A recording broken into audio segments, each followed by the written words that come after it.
Вітаю вас, подарення претендент. А что это не на своей машине? Тому що, чекайте, я прону, я ж тут так само контакт. Ой. Не надо, я буду Ага, тримати. добре. Тому що машина арештована, на жаль. І все ж таки не шкодуєте, що зараз доводиться на таксі їздити, а не... Ні, не шкодую. Ви ще не поспели до конца окончательно пересваритися. Ні, ми не пересварилися. Ну, але все буде ще наперед. Звісно. Я лічу, що я лепший претендент на посаду президента з усіх.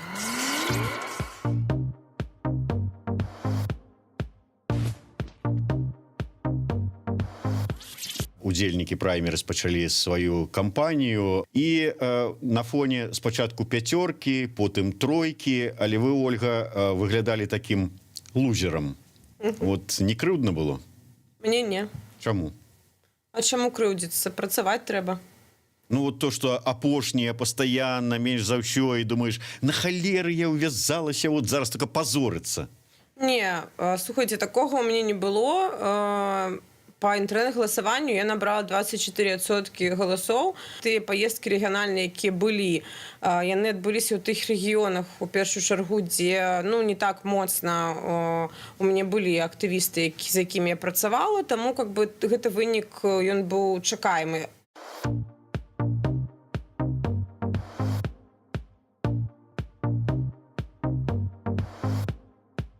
А давайте вот с самого пачатку. Что, якая падзея ў жыцці, якая трагедыя, якая маральная траўма прымусіла вас убіцца ў такую няўдзячную справу, як палітыка і, прычым, апазіцыйны бок гэтай палітыкі?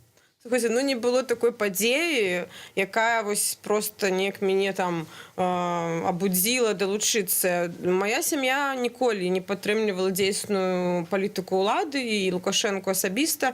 Я вырасла ў такой атмасферы, але я працавала дзяржаўным служачым, я скончыла акадэмію міністэрства ўнутраных спраў, але погляды мае былі заўжды апазіцыйнымі да ўлады. І я памятаю, калі, напрыклад, я будавала кватэру, і было шмат з боку чыноўнікаў і дзяржаўных арганізацый несправядлівасці ў дачыне да людзей, да будаўніцтва. І з гэтага я памятаю, як мы запрасілі Белсад, змагаліся за наш дом. Там было складана. Кватэрнае пытанне разбіла вашу кар'еру і жыццё. Гэта быў першы крок, калі я стала змагацца за правы іншых людзей. Мне было 25, напэўна, гадоў.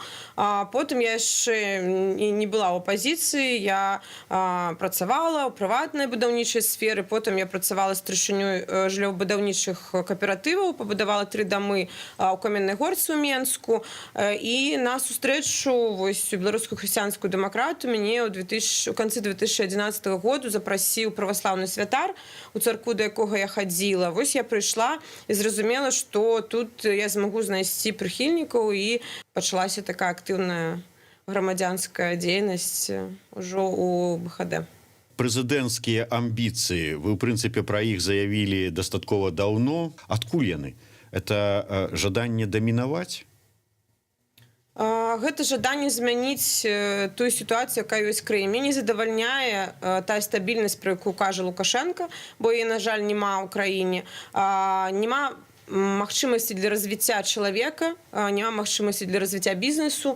Сёння просто краіна, гэта усе сферы, яны знаходзяцца ў стагнацыі. І яшчэ крыху там, і мы з Савецкага Саюзу мы не выйшлі. Мы вось у такім стане саўковым знаходзімся, бо такая саўковая ўлада. Я досыць чалавек і самакрытычны, і магу там змяняць сваю пазіцыю і глядзець, аналізаваць, але я не бачу пры гэтай уладзе там магчымасці для жыцця паўнавартаснага, камфортнага для сябе, для сваёй сям'і. Таму вось такія амбіцыі ў мяне ёсць, змене ўлады, бо ўлада дае магчымасці рэалізаваць праграму, план, іншыя бачанне таго, што ёсць зараз. Глядзіце, вы кажаце, я не магу нешта там для сябе, для сям'і. Вы ж самі вінаваты ў гэтым.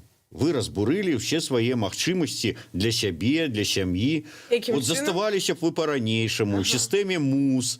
Зараз бы ўжо насілі пагоны каго, Зорачкі? Маёр былі ці падпалкоўнік? Я не працавала ніколі, таму не ведаю. І так бы кар'ера, глядзіш, да была б першая жанчына міністр унутраных спраў Беларусі. Ну, магчыма, была б, канешне. Ну. Але гэта ж не змяніла б сітуацыю агулам. У вас было б усё добра, у сям'і. Не, мне гэта не здавальняе, мне і так усё добра. Паглядзіце на мяне, Зміцер. Я чытаў ці чуў, уже не памятаю, але што вас абвінавацілі ў тым, што у вас нетрадыцыйная сексуальная арыентацыя. Вы ўсё ж такі... Мне падабаюцца мужчыны, калі вы хочаце пачуць гэты адказ. А ёсць той мужчына, які падабаецца больш за ўсіх? Ёсць. А чаму вы ні разу яго неяк так шырокай грамадскасці не прадставілі? Ну, я лічу, што гэта маё асабістае жыццё, і я не абавязана нікому нічога паказваць, казаць і распавядаць. А вы лічыце, што асабліва зараз, вот калі вы прэтэндуеце на высокую пасаду, людзі не павінны цікавіцца вашым асабістым і жыццём там і нюансамі жыцця гэтага?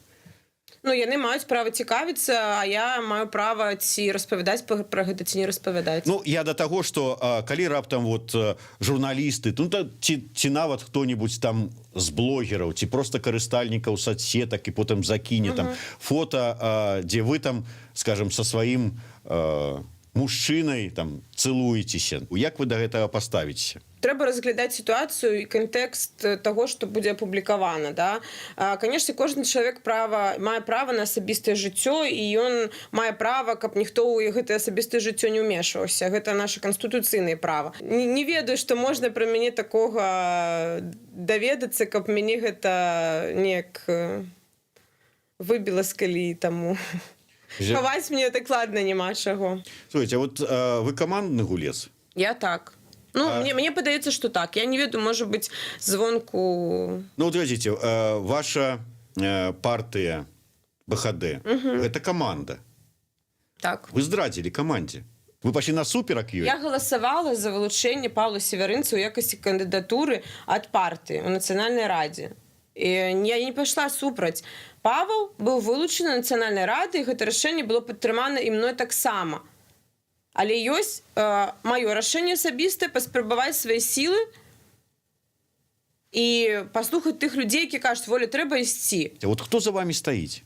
Слухайце, зараз мы кажам пра працэдуру. 5 прэтэндэнтаў, які пачыналі удзельнічаць у праймеріз. Кожная з каманд падпісвала пагадненне, што кожны будзе працаваць на адзінага кандыдата. Не было б так. Гэта проста з-за таго, што праймеріз не ажыццявіўся ў той меры. Мы маем там 3 чалавек, які зарэгістравалі ініцыятыўныя групы. Але ў выпадку, калі б перамог там Павел Севярынец, то ўсе б працавалі на яго. Мая каманда, людзі, які мяне падтрымалі, які не ўваходзяць у беларускую хрысціянскую дэмакратыю, яны б таксама працавалі бы на Паўла Севярынца. Тое ж было б з іншымі камандамі. Таму казаць пра тое, што хто-то тут стварыў, там былі мэты, якія трэба, і мне было важна, каб яны былі рэалізаваны. І я лічу, што гэта правільнае было рашэнне. Існуе такое меркаванне, што улада псуе любога, нават самага выдатнага і выбітнага чалавека. Колькі часу спатрэбіцца на тое, каб улада сапсавала Ольгу Кавалькову?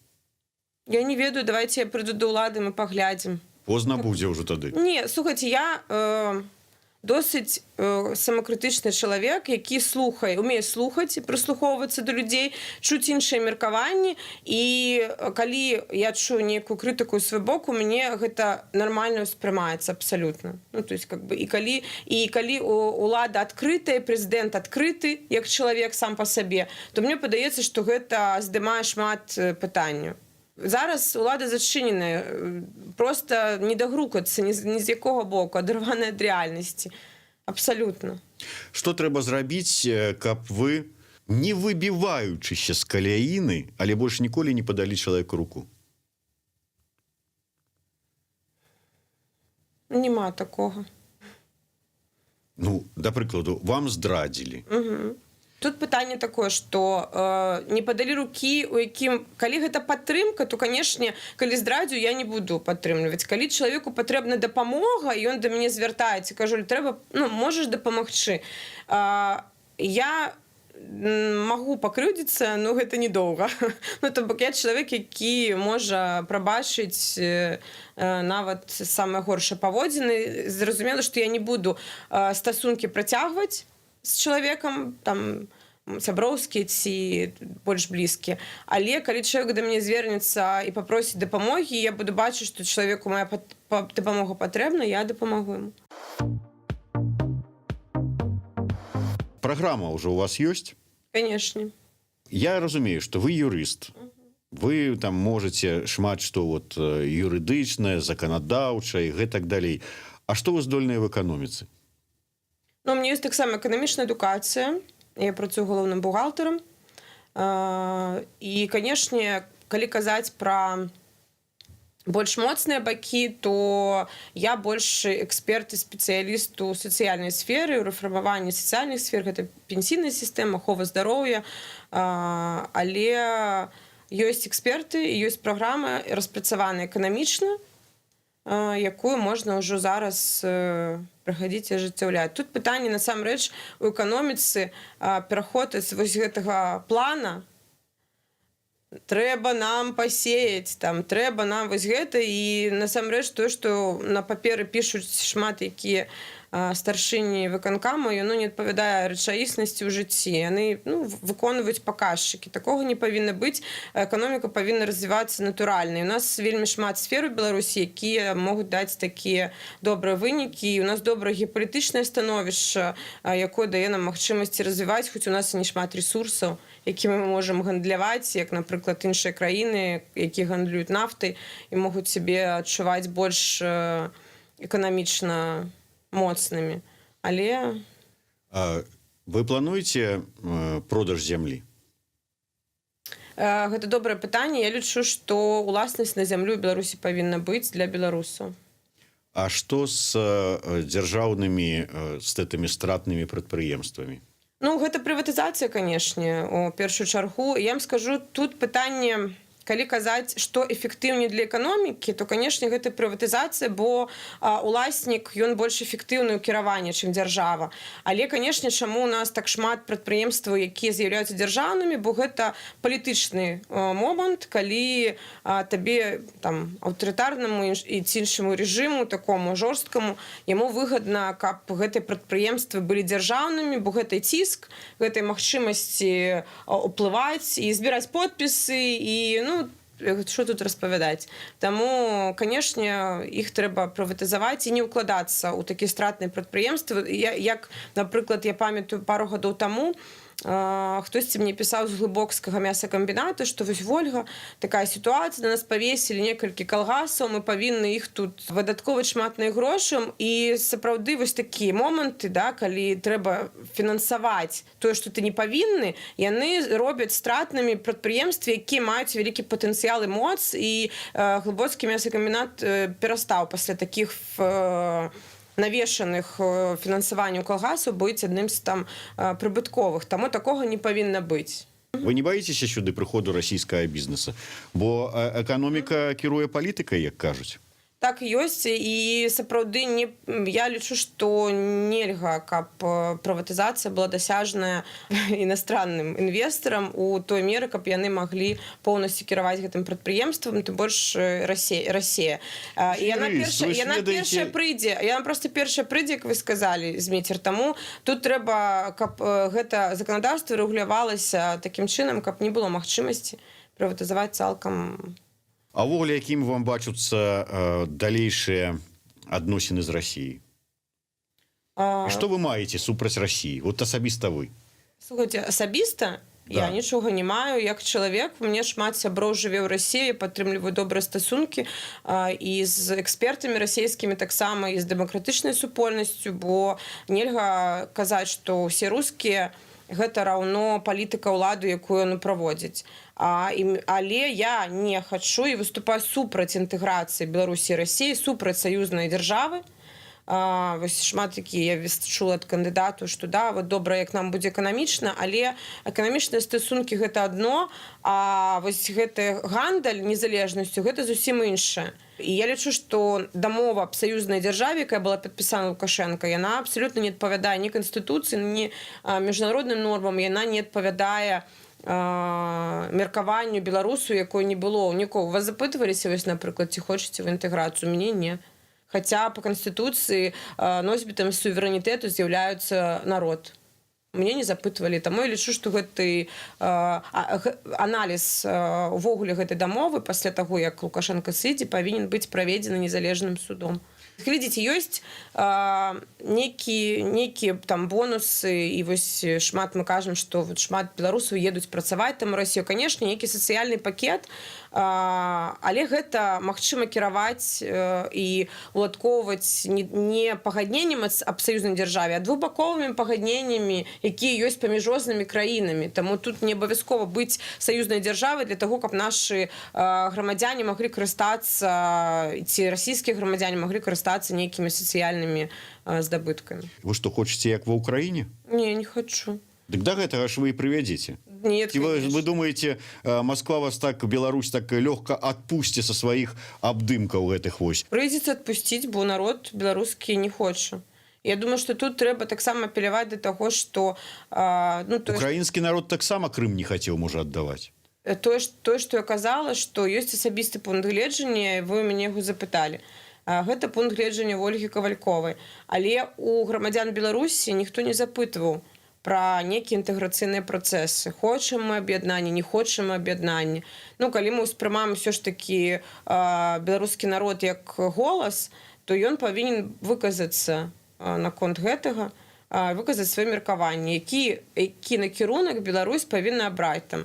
Еўрапейскі ці інтэграцыі з Расіяй. Я вам свой пункт гледжання выказала. Я супраць паглыбленай інтэграцыі з Расіяй, бо калі гістарычна мы паглядзім, Расія ніколі не была пазітыўным саюзнікам для тэрыторыі, на якой зараз змешчана Беларусь. Таму браць нейкі агульнае стагоддзе, якое было, і казаць, што вось да, мы там брацкія народы, але гістарычна гэта не так. Ваши рэформы будуць такія шокавыя?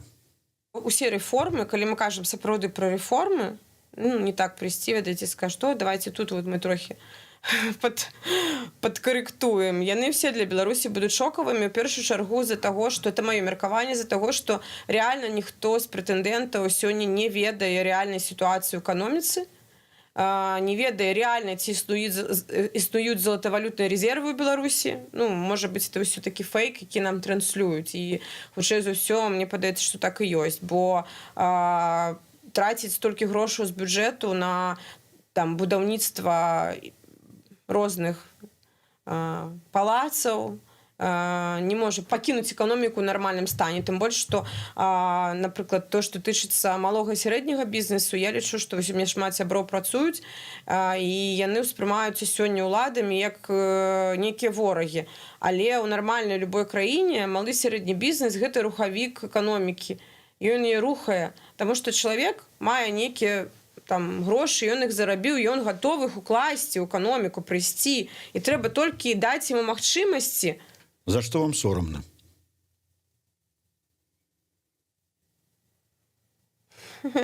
Я нават не ўзгадаю такога, калі шчыра. А за грошы, якія ўзялі ў Канапацкай для ўдзелу ў праймерыс, не сорамна? Я ж іх не скрала. Чаму мне павінна быць сорамна?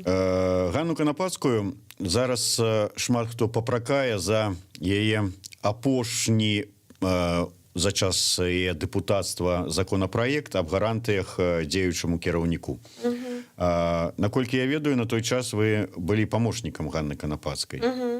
І як юрыст, я думаю, што дапамагалі сфармуляваць гэты законапраект.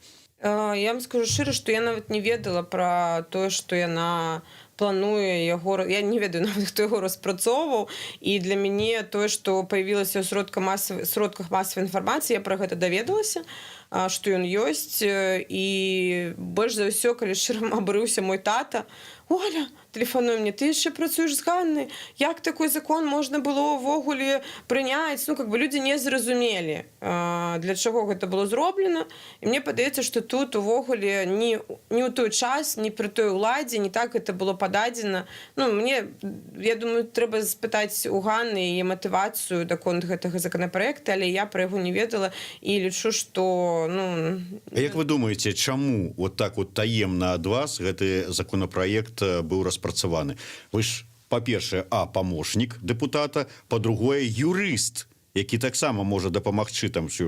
Па-трэцяе, палітык, які разумее, як гэта лепш падаць, каб не атрымалася такая рэакцыя, якую мы займелі. Ну, апошнія, там, напэўна, паўгады мы не так шчыльна супрацоўнічалі, таму, можа быць, тут не столькі там спецыяльна хтосьці там не хацеў казаць, але это з-за таго, што проста у кожнага быў свой там кавалак працы, і тут Ганна ўжо сама прымала рашэнне. Ну, тут, разумееце, калі ты дэпутат Палаты прадстаўнікоў, то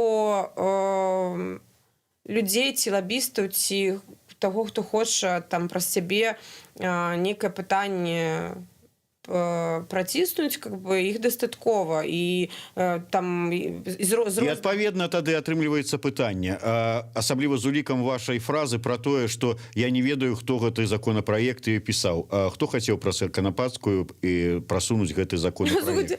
Ну, улічваючы тое, вашы меркаванні. Я не ведаю, Зміцер. Улічваючы тое, што ён не прайшоў і нікуды не дайшоў, как бы калі там нават уявіць, да, сабе, хто мог бы, я не магу падставіць сабе, калі шчыра. А можа быць, гэта сапраўды своечасовы законапраект? Вот зараз я просто размаўляў з паліттэхнолагамі, якія выказвалі меркаванне, што хутчэй за ўсё гэта апошні зараз будзе тэрмін Лукашэнка. Пасля такога дыктатарскага праўлення Лукашэнкі прэзідэнтам у Беларусі павінна быць жанчына. Яны больш дамоваздольныя, канструктыўныя, і яны клапоцяцца пра краіну і пра людзей. І я не баюсь рэпрэсій, я лічу, што калі беларускі народ сапраўды хоча зменаў і падтрымлівае гэтыя змены, ён павінен падтрымліваць людзей, якія гэтыя змены для гэтай краіны хочуць. І калі беларускі народ не зможа абараніць людзей, якія змагаюцца за гэтыя змены, ну, напэўна, як народу нам яшчэ далёка да нейкай салідарнасці. Гісторыя палітычных рэпрэсій у Беларусі паказвае, што народ не гатовы абараніць затрыманых, так бы мовіць, лідараў апазіцыі. Які тут можа быць адказ? Любы чалавек, калі ён чалавек, у яго ёсць нейкія страхі. Да, там... Я разумею, дзеля чаго я гэта раблю.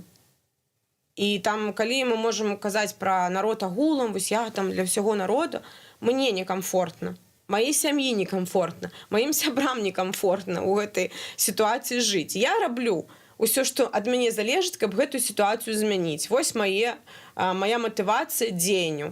Калі да мяне звярнуліся там у 16-м годзе маці 328, я такая: ой, наркотыкі, там, ой, это ж там...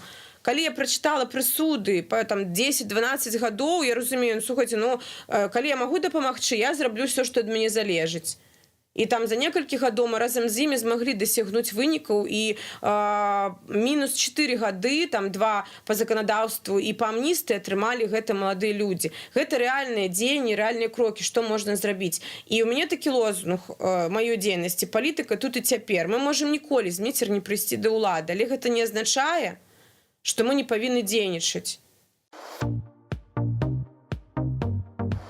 Кароткі бліц.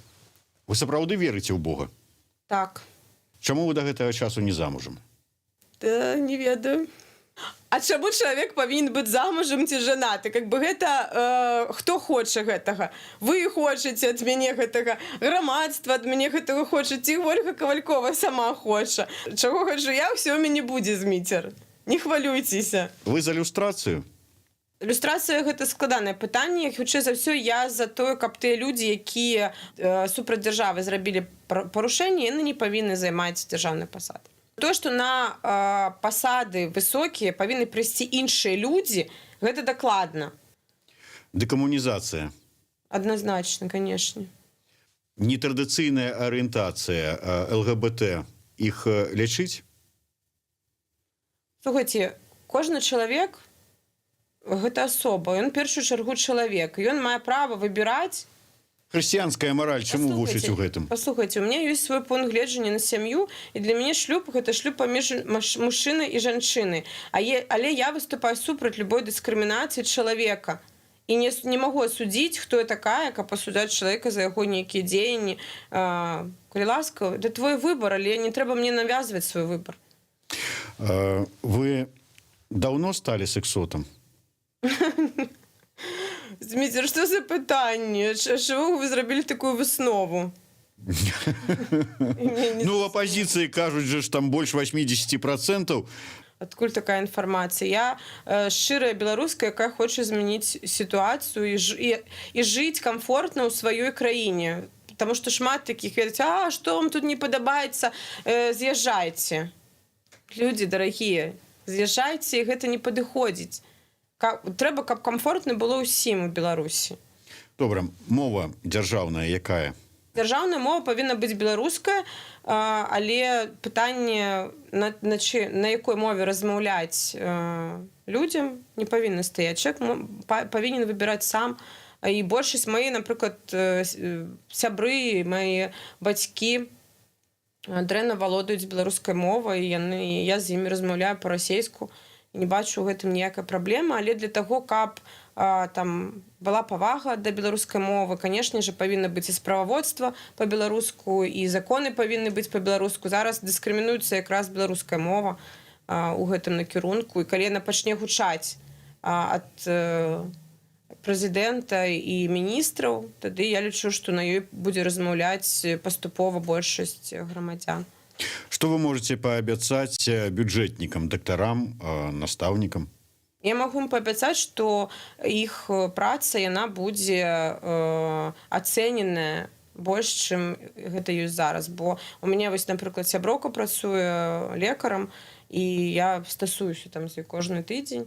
І, канешне, я лічу, што сёння гэта такі вялікі перакос у тых заробках, якія не атрымоўваюць згодна з той каласальнай працы, якую яны прарабляюць не толькі ў эпідэмію каранавіруса, але і агулам у іншыя перыяды. Нават вось у Расіі лекары могуць больш дазволіць сабе і маюць большыя заробкі, чым у Беларусі. Якія міністэрствы вы б скасавалі? Слухайце, я б наладзіла іх працу, каб яна была эфектыўнай.